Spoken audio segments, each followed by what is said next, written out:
You get the same material.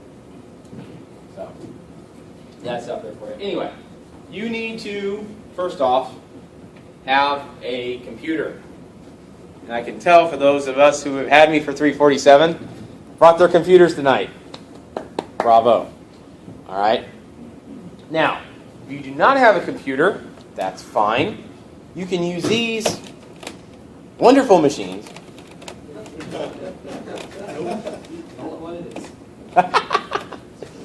to tunnel to your home computer.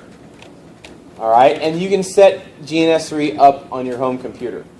All right, whether you VPN into your home computer or set up a GoToMeeting or WebEx or whatever you have access to is fine.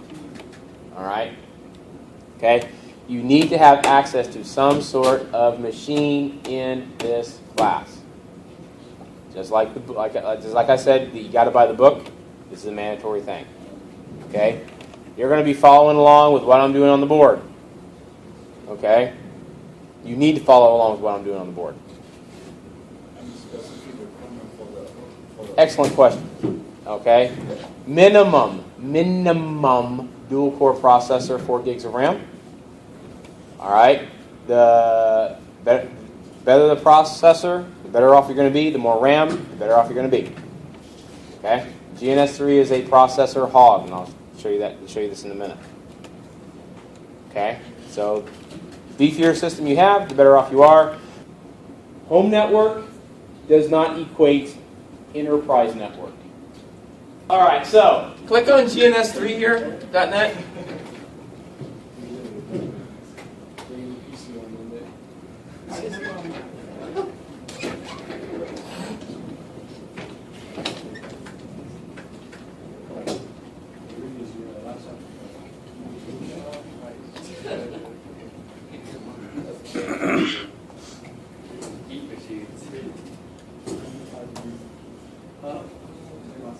All right, so you go to GNS3.net, okay, and you go over here to where it says download. Find what you need to do. All right. Now, for those of you who are running Lion or Mountain Lion or Snow Leopard or whatever, you can load this onto the Mac OS X, you know, and it may work. I am not going to guarantee that. All right. The all-in-one is probably the best thing to do for you Windows users. I am not too sure how it works in Windows 8, although I had one student that did it tonight and it worked just fine. So, there you go. If you're going to use Linux, you can download the zip or the tarball and install it manually. You're good at that kind of thing. If you're running like a Ubuntu or Debian distribution, if you can find a source that has it, you can install it with apt-get. And I've done that on those types of systems very easily, and it actually runs really, really, really well in Linux. Okay, I'm not saying you have to run it in Linux, because it runs just fine in Windows too. And everything that I do here tonight is going to be from a Windows-based perspective. Why? Because that's 90% of you plus are going to be using that, which is fine. So, download it.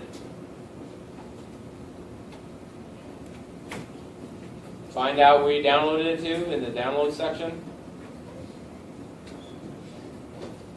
GNS3 all-in-one. Double-click on it and install it. Yes, yes, yes, accept, accept, next, allow, whatever. Take the defaults. Okay? So, for the next 5 or 10 minutes or so, please do that, for those of you who have that. I'm going to try to catch my voice here.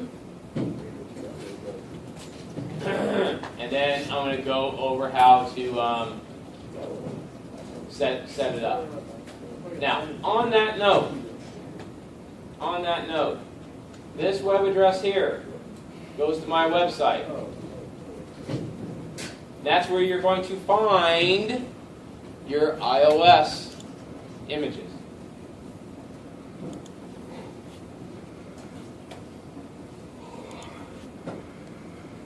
right here. You need to grab these two, C3640 and C3745. Grab those two, download them, and then put those, when you set up GNS3, it will create a folder under C:\users, / your username, / GNS3, / images. You put them there, this folder. Okay? They'll be the .bin files. Don't worry about the .image files, get to that here in a little bit. Okay? So you need to put them in that folder. C:\users, / whatever your username is, / GNS3, / images. Put the iOS.bin files there. Any questions on that? Everybody got that? Do I need to repeat myself? Okay, if I do. All right. Now, while you are loading this up, let me just point you to one other helpful piece of knowledge. I put this under course information, bottom. This is a Cisco iOS tutorial. Okay, this is a link.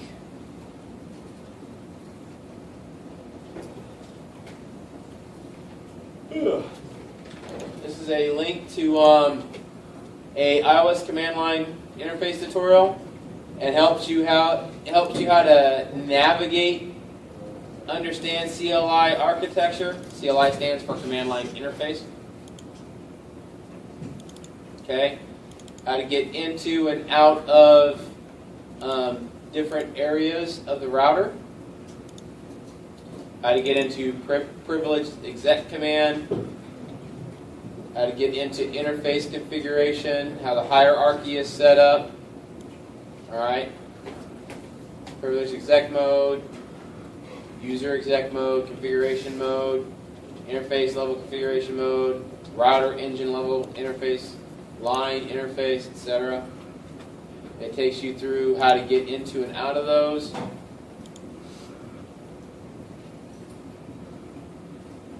Goes through syntax. Gives you a list of hotkeys, which are really important. Okay, most important one is the question mark, which is the help key. It will tell you the commands that you can use. You can type out partial commands and then hit the question mark. It'll tell you what, if that's a valid command or what other commands are available under it to complete it. It has a tab complete feature just like Linux. The up arrow for looking at the previous commands that you did are typed in just like Linux. Because here, imagine that, it's actually a bash type of kernel. I'm sorry, bash type of shell.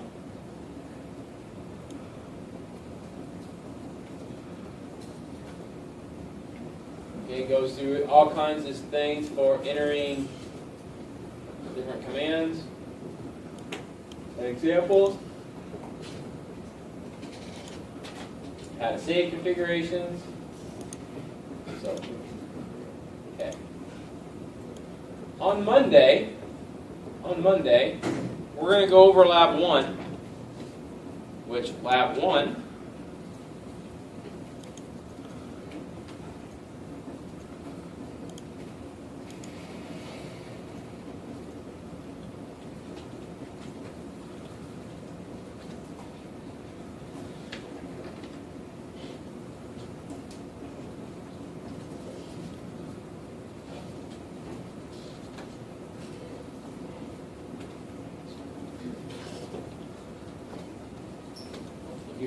we'll find it under the assignment section. Lab 1.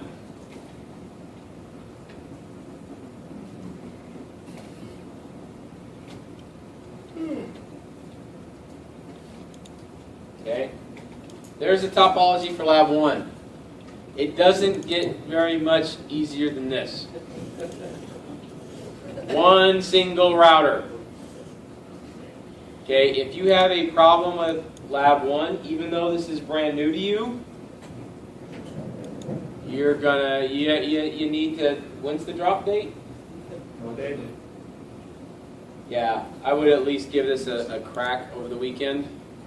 If you struggle with Lab 1, you know, unless you find a lab partner or something like that, you're going to have some issues. Some of you guys will breeze through this. Some of you guys will need to leverage the documentation. You'll need to get your book soon. All right? And I'm going to come through and basically on Monday night, I'm going to go through all 10 steps of Lab 1. However, comma, I'm going to go through Lab 1 at my pace. Again, if you want to bring a recording device, it's fine. You can look at it, watch it over and over and over again. Okay? Usually, I have, on the average grade on Lab 1 is somewhere between an 85 and 100. Okay? Pretty high. Pretty high. Okay? That starts tapering off when we get towards test 1. Okay? Again, prepare yourselves. Prepare yourselves. It's always kind of a mixed bag of classes that I get. I've had classes where I've had to really kind of spoon feed and bring students along, and I've had classes where I'm trying to like bring up and create more material for them to go through.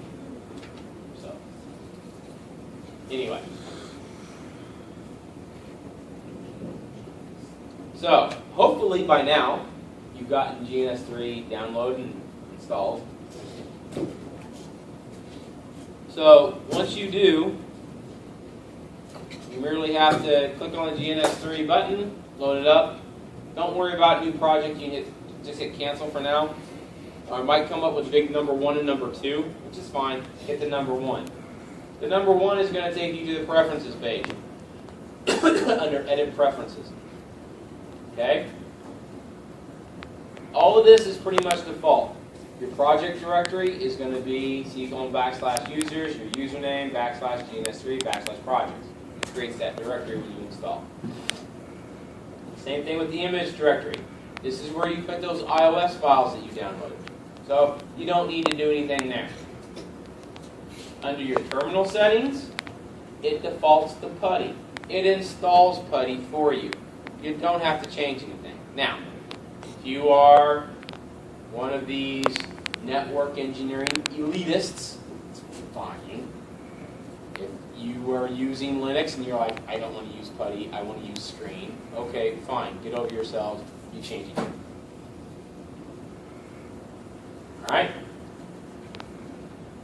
And under Dynamips, the only thing you really need to do here is come down here to Test Settings and click on Test Settings. Now, when you install GNS3 and you launch it for the first time, you may get the Windows, oh my God, you installed software, it's malware. Do you want me to allow this? Click Allow. Okay? Otherwise, you're going to have to turn off your firewall at a later date and time. So click Allow. And you should get this successfully started marker here. Okay? Once that's done, click Apply. Okay? That box may pop up again. Click on the number 2. The number 2 will take you to Edit, iOS Images and Hypervisors.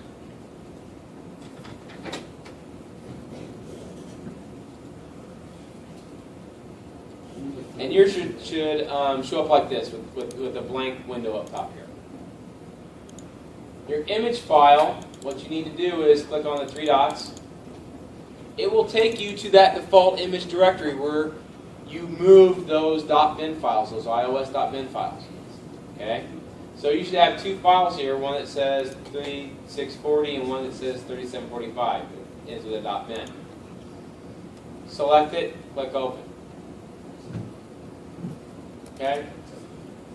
It'll say this image is compressed. Would you like to uncompress it and create a .image? You click yes. You won't get that one. It'll detect that it's at 3700. You click save. It'll pop up here. Repeat that process for the 3640. Find the .bin file. Open. Click yes. You won't get that screen. Save.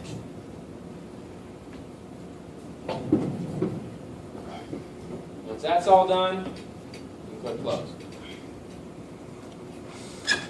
At this point in time, ladies and gentlemen, you're ready to pull your first router over into the work area, turn it on, console to it, and get started. So, I highly suggest you select the 3700. Drag and drop it. Have you put the cursor over it, it's going to tell you everything you need. Now, for the purposes of Lab 1, you don't need to add any modules. It comes with two Ethernet, or fast Ethernet interfaces. You're ready to rock and roll. Just like VMware, you have a stop, a pause, and a start button. Click start. It'll change from red to green. And it tells you the router's turned on. You then need to console to it. You can console to it one of two ways. You can come up here and hit the console button, which will console to all devices, or you can right-click and click console. That will pop up a black box, which is your console session, your buddy session. That comes up as R1. From here, you're ready to start configuring the router. Okay? Now, one thing you need to keep in mind, for those of you who do not have a nice, pretty i7 Intel with 8 gigs of RAM and all kinds of processing power. I'm going to start my task manager, and as you can see, my processor is pegged at about 25% with just one router running. As we get to these labs, you're adding 2 and 3 and maybe 4 routers.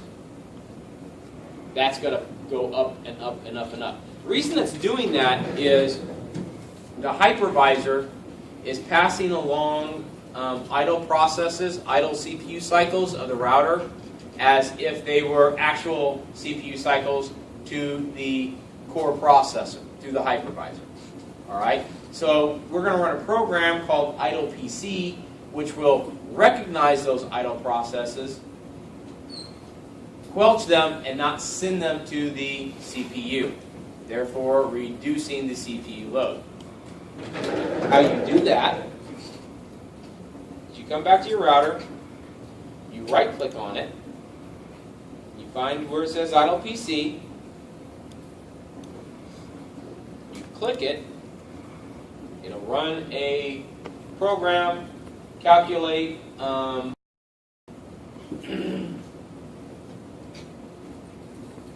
and you would select one. Now, potentially better idle PC values are marked with an asterisk.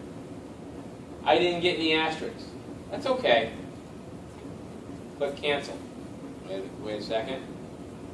Sometimes what you need to do is you need to run some commands so it gets some actual processes, like a show run. Get some data going through there. Show start. So it can interpret idle processes from actual processes. Right click, try it again. You may have to go through this 2, 3, 4 times.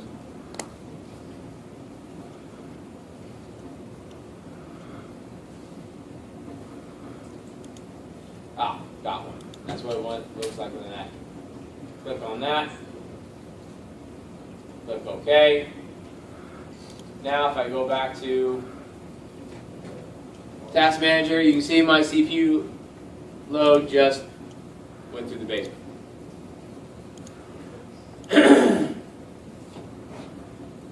Okay.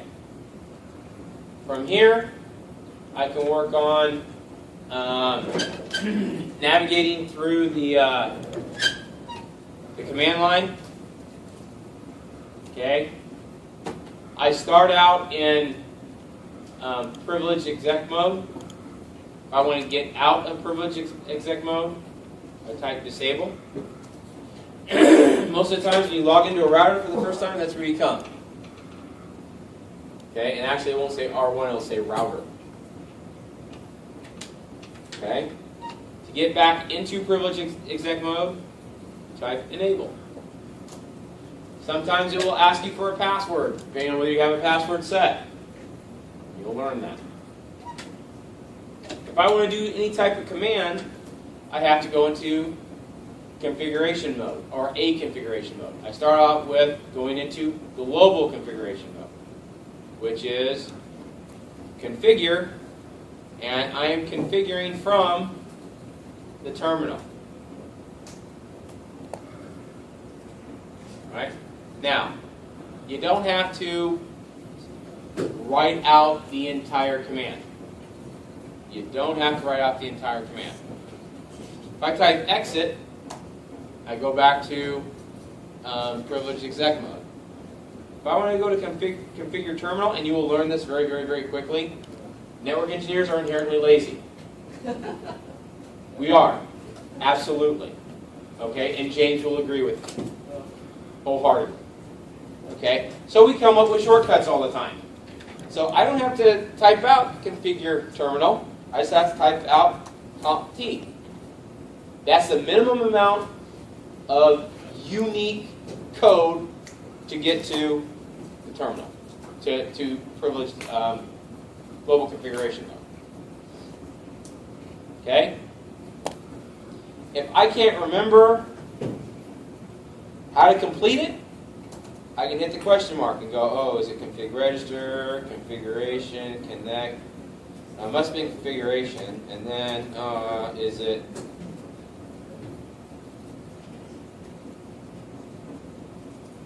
config? Oh, I'm already in it, sorry. No. Configure, I can tab complete it.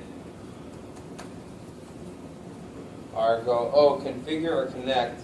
So F is then unique, and T is unique for terminal. And that's how that works. You'll also have to go into other areas to configure different pieces of the router, like interfaces or lines or routing protocols. All right? If I do a command called show running config, this is the actual configuration that's on the router. Okay? This is what you're going to turn in for your labs, for your tests. When I say I want the config, I want the show run. I want the show run. Okay? You see I have interfaces. All routers have interfaces. If it doesn't have an interface, it can't route. Period. And interfaces on a router need to have an IP address. As you can see, this one does not have an IP address. So, real quick here, in number 5 of lab 1, or number 4 of lab 1, says set one interface with IP address 192.168.20.1/24. Okay, easy enough. I need to first go into global configuration mode. Okay. I then need to go into interface, say fast Ethernet 00. How I get there is I type in interface fast E. God, I can't type. Again, network engineers are inherently lazy. Tab complete. 0/0. I can get in there. Okay? Or I can just do int F 0/0. I can be really, really lazy. You'll pick these things up over time. Okay? Just going back to what you said previously, what's the command that you want us to run? Copy all that information. Show run. SH space run. Oh. Okay? And let me show you a little shortcut real quick. If you're in an interface configuration mode, this is one of the best commands Cisco ever came up with. It's called the do command. What the do command does is if commands are in one area of the structure, say privileged exec mode, if you preempt it with do, you can run it in line configuration mode, interface configuration mode, global configuration mode. So if I wanted to see the running configuration, if I type show run, it's going to tell me invalid. All right, right, because typically I've got to be back here to do a show run, right? And I get it, okay? But if I'm in the interface, fast Ethernet 00, and I'm configuring it, I'm like, oh God, do I have an IP address on this already? I can type do space show run, and it allows me to run that command regardless of where I am in the configuration mode, what configuration mode I'm in. Okay? So, going back to number 4, I want to put an address on fast Ethernet 00. How I do that is, well, you see it has no IP address. All right, well, I want it to have an IP address. So therefore, guess what I type? No, not set. There's no set. This is Linux, but this is Bash. All right. IP address. And then the address. 192.168.20. Wait, what was? I'm sorry. 20.1 /24. Oh God, it didn't like that. Okay, that's okay. So, say I wanted to repeat the command I just put in, even though I know it's bad. I can hit the up arrow. I hit backspace, and you know, go, God, what comes after the IP address? Oh, it's incomplete command. Okay, up arrow again. Space.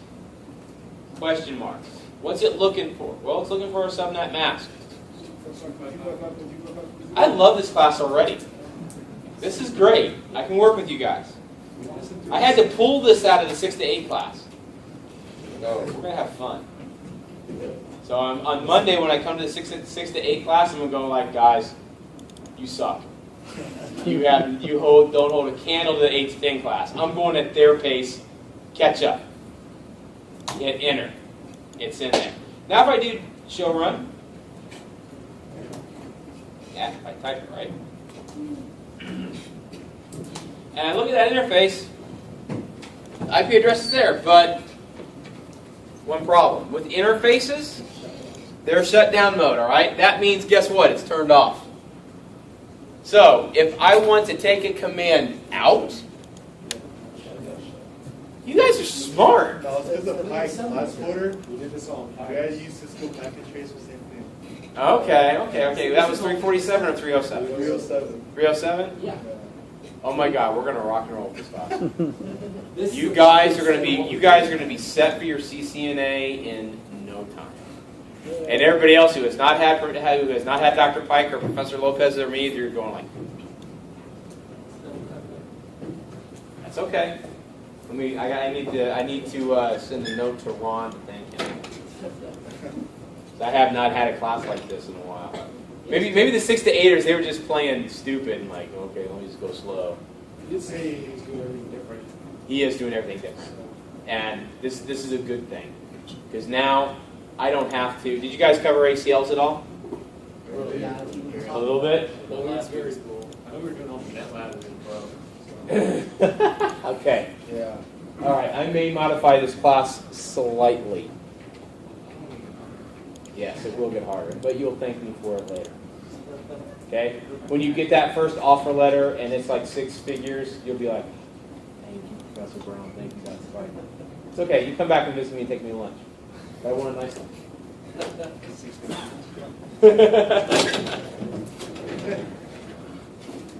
All right? So, no shut. That turns it on. All right?